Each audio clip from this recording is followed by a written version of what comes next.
ત્યારે હું મારી હથેળી ઉપર ગિરિરાજ બાવાને ધારણ કરીશ, મારી કનિષ્ઠિકા પર ધારણ કરીશ અને ગિરિરાજ બાવાનું છત્ર હું દરેક વ્રજવાસીઓને આપીશ. આ વિચાર જ્યારે કર્યો અને ઘરે ઘરમાં સામગ્રી સિદ્ધ થવા લાગી અને એટલી સામગ્રી સિદ્ધ થઈ ઠાકોરજી કહે જો ગિરિરાજ બાવાને અન્નકૂટ અરોગાવાનો છે, પણ જેનું અન્નકૂટ અરોગાય એથી પહેલા એનું પૂજન કરવું પડે. અને ગિરિરાજ બાવાનું પૂજન કરવા માટે બધા જ વ્રજવાસીઓને લઈને પ્રભુ પધાર્યા. કેમ? કારણ કે શુદ્ધ સ્નેહનું પ્રતીક એવા દૂધથી સ્નાન કરાવવાનું છે, માનસી ગંગાના જલથી સ્નાન કરાવવાનું છે. અને જો ગિરિરાજ બાવા આપને હું કયા ગંગાના સ્નાનથી અભિષેક કરાવું, એ તો મારા ચરણમાંથી પ્રગટ થયા, પણ આપને તો મારા પૂજ્ય છો, માટે આપને હું સ્નાન કરાઈશ મારા મનમાંથી પ્રગટ થયેલી ગંગાથી. અને માટે હજારો લીટર દૂધ આવ્યું, માં ગંગાનું જલ આવ્યું અને ઠાકોરજી પધાર્યા ગોવર્ધન પૂજા કરવા માટે. વર્ણન કરતા કહે બડે કો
ઠાકોરજી કહ્યું જેણે જેણે પણ ગિરિરાજ બાવાના નિમિત્તની સામગ્રી સિદ્ધ કરી હોય બધા ગામથી ઘરમાંથી સામગ્રી આવવા લાગી.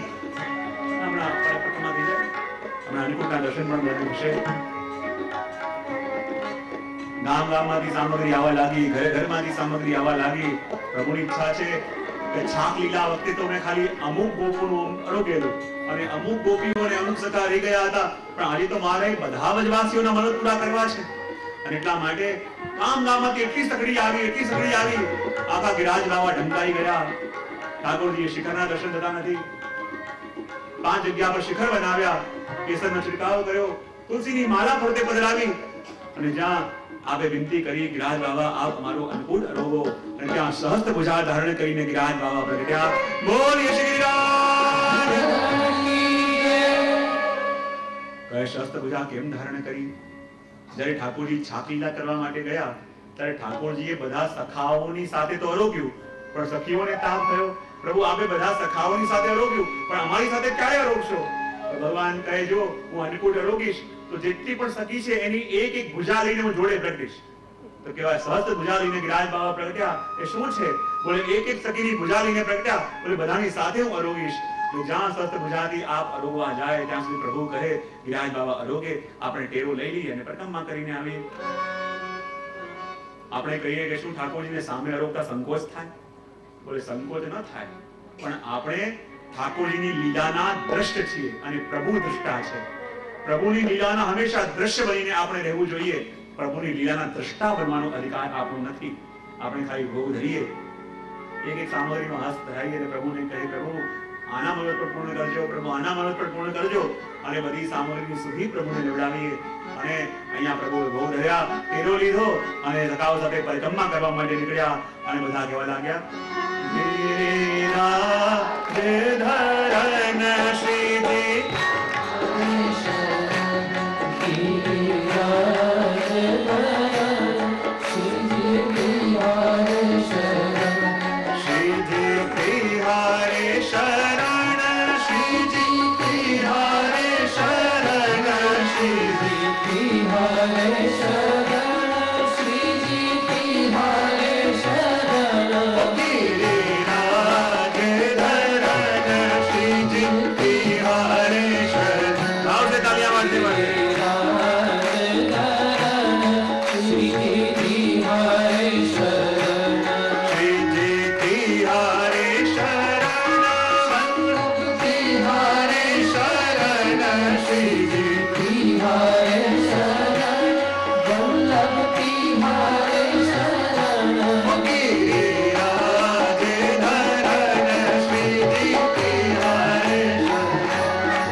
આવી બધાએ માનસી ગંગામાં સ્નાન પાન કર્યું, આચમન કર્યું, હાથમાં જલ લઈને સંકલ્પ કર્યો. બધા સંકલ્પ કરો. ઓમ વિષ્ણુ વિષ્ણુ વિષ્ણુ શ્રીમદ ભગવતો મહાપુરુષ વિષ્ણુરાજ્ઞા પ્રવર્તમાન સત્યબ્રહ્મણ દ્વિતીય વિરાજ્ઞે સારસ્વતે કલ્પે અત્રાદ્યમામાંગલ્ય ફલપ્રદમાસોત્તમે માસે પુણ્યવિદ્રમાશાનાં સુકારિકે માસે માઘ માસે કૃષ્ણપક્ષીય દ્વાદશ્યામ સૌમ્યવાસરાન્વિતાયામ મમ દેહ ગેહ શુદ્ધ્યર્થમ ભગવતા શ્રી કૃષ્ણ ચરણ કમલે રતિ ભક્તિ પ્રીતિ પ્રાપ્ત્યર્થમ अस्मिन् स्थाने स्नानमहं करिष्ये. સ્નાન પાન આચમન કરી આપણી યાત્રા ઉદ્ધવ કુંડી હતી આગળ રાધા કુંડ કૃષ્ણ કુંડ તરફ જઈ રહી છે. બધા ભાવથી અને પ્રેમથી કહી રહ્યા છે. હરે શરણ વિઠ્ઠલ કી હરે શરણ વલ્લભ કી હરે શરણ વિઠ્ઠલ કી હરે શરણ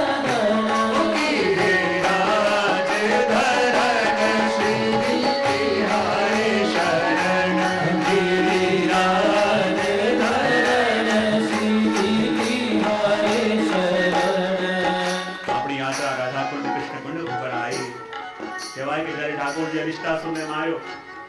સ્વામીજીની પાસે આવ્યા, કહેવા લાગ્યા ચલો સ્વામીજી આપણે રાસ કરવા જઈએ. સ્વામીજી કહેવા લાગ્યા જો આપણે બળદને માર્યો માટે ગૌવંશની હત્યા આપણે કરી કહેવાય. અને વિનોદમાં કહેવા લાગ્યા આપણે ગૌવંશની હત્યા કરી મારી પાસે આવવાની હિંમત ન કરતા. ભૂકર કે જો આપણે ગૌવંશની હત્યા કરી માટે આપના ઉપર હત્યાનું પાપ લાગ્યું છે એની નિવૃત્તિ પહેલા કરી નાઓ પછી મારી પાસે આવજો. ભગવાન કહે સ્વામીજી વિનોદમાં કહી તો રહ્યા છે પણ એમની પ્રાયશ્ચિત કરવા માટે જવું ક્યાં? સ્વામીજી કહે એક જ ઉપાય છે. બોલે શું? આખા દુનિયાભરના બધા તીર્થયાત્રા કરીને આવો તો તમારા અપરાધોની નિવૃત્તિ થાય. ભગવાન કે હું જ્યાં ઊભો થાઉં ત્યાં તીર્થ, પછી મારે તીર્થયાત્રા કરવા આખી દુનિયામાં કેમ જવું? એમ વિચાર કરી ભગવાને શું કર્યું? પોતાની વેણુ લઈને અને એક કુંડ ખોદ્યું અને જ્યાં આખું કુંડ ખોદ્યું અને એમાં દુનિયાભરના બધા તીર્થોનું જલ આવ્યું અને કહેવાય એ છે કૃષ્ણ કુંડ. કૃષ્ણ કુંડ બન્યું. પ્રભુ એમાં સ્નાન કર્યું. પછી સ્વામીજી કહે જો હવે હું શુદ્ધ થયો કે નહીં? સ્વામી કે હવે તો શુદ્ધ થઈ ગયા. મને બતાવો સ્વામીજી આપ કોણ છો? મારા અર્ધાંગના છો કે નહીં? બોલે હા. મને બતાવો. यदि હું આપનો અલૌકિક પતિ છું તો પતિ જે પુણ્ય કરે એનું અડધું ફળ એની પત્નીને મળે કે ના મળે? બોલે મળે. તો એનું અપરાધ કરે તેનું અડધું મળે કે ના મળે? તો यदि મારાથી આ અપરાધ થયો, મારાથી આ દોષ થયો તો આપના ઉપર પણ એનો અપરાધ પડ્યો છે. આપે હું પ્રાયશ્ચિત કરવું પડશે. બોલે હું પ્રાયશ્ચિત કેવી રીતે કરું? બોલે આ પણ દુનિયાભરના બધા તીર્થોમાં જઈને સ્નાન કરીને આવો તો. અને એમ વિચાર કરી જ્યાં પ્રભુએ વેણુથી પોતાનો કુંડ ખોલ્યો એટલે કૃષ્ણ કુંડ અને પાસે આવીને અને સ્વામીજીએ પોતાના કડાથી સ્વામીજીની સખી કહેવા લાગી એટલો મોટો કુંડ બનાવો કે ઠાકોરજીનો કુંડ પણ નાનો લાગે. અને જ્યાં સ્વામીજીએ પોતાના કડાથી જે કુંડ ખોલ્યો અને જે કુંડની અંદર વિચાર કરે તીર્થયાત્રાના જલ લાવવા પડશે, સખીઓ જઈને અને માનસી ગંગાના જલ ભરીને એમાં ઠાલવા લાગી. એક સખી કહે અરે આટલી દૂર જાય છે એના કરતા કૃષ્ણ કુંડનું જલ લઈને અને આખા કુંડમાં પધરાવી દો, બધા તીર્થો આવી જાય. અને જ્યાં બધા તીર્થોનો સમાવેશ થયો સ્વામીજીએ પણ ત્યાં સ્નાન કર્યું અને સ્વામીજીએ પણ સ્નાન કર્યું. બંને પ્રસન્ન થયા અને બંને પછી રાસ કર્યો. એ સ્થાન એ જ રાધા કુંડ, કૃષ્ણ કુંડ. એ જ કુંડમાં કે જે કુંડમાં સ્નાન પાન આચમન કરી રાધાજી અને ઠાકોરજી એ બંને પોતાને શુદ્ધ માનવા લાગ્યા. તો ત્યાં આપણે પણ સ્નાન પાન અને આચમન કરીએ. સંકલ્પ કરો આત્મજન લઈને. વિષ્ણુ વિષ્ણુ વિષ્ણુ અત્રાદ્યમામાંગલ્ય પ્રવર્તમાસોત્તમે માસે માસાનામુત્તમે માસે માઘ માસે કૃષ્ણપક્ષીય દ્વાદશ્યામ સૌમ્યવાસરાન્વિતાયામ મમ કાયિક વાચિક માનસિક સર્વપાપક્ષયાર્થમ અસ્મિન રાધા કૃષ્ણ કુંડે સ્નાનમહં કરિષ્યે.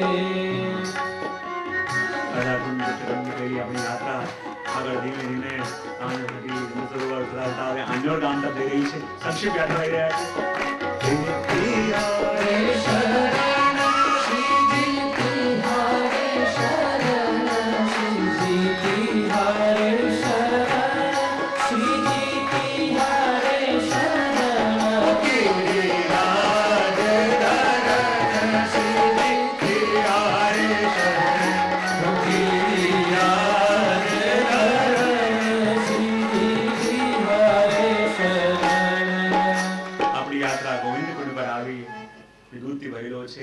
ત્યાં એક દિવસ શ્રી મહાપ્રભુજી વિદ્યમાન હતા અને કૃષ્ણદાસ મેઘનને શ્રી મહાપ્રભુજીના પેલા શબ્દો યાદ આવ્યા કે આપે મને એકવાર કહ્યું હતું કે ગિરાજ બાવાની અંદર રત્ન જડિત ગોલોક ધામ બિરાજે છે, પણ આપે મને એ પણ કહ્યું હતું કે જ્યારે આપણે ગોવિંદ કુંડ પર હોઈએ ત્યારે મને યાદ અપાવજે.